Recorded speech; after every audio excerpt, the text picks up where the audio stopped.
పగిలిన హృదయంతో మనం దేవుని సన్నిధిలోనికి వస్తూ ఉంటాం.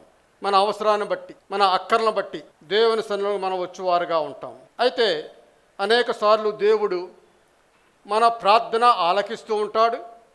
ఒక్కోసారి ఆలకించి జవాబు ఆలస్యముగా ఇచ్చేవాడై ఉంటాడు. జవాబు ఆలస్యముగా ఇచ్చినప్పటికి కూడా మనం ఎదురు చూచేవారుగా ఉంటాం. మనం గమనించవలసింది ఏమిటంటే, దేవుడు మనము పగిలిన హృదయము ద్వారా లేకపోతే మన అవసరాన్ని బట్టి ఆయన చలించి మనకు వెంటనే జవాబిస్తాడు అనుకోవడానికి వీలు లేదు. ఆయన మనకు జవాబు ఎప్పుడు ఇస్తాడంటే, నీ విశ్వాసాన్ని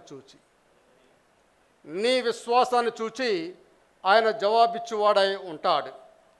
కాబట్టి ఈ సమయంలో మనము దేవుని మీద విశ్వాసం ఉంచి ముందుకు సాగువారిగా ఉందాం.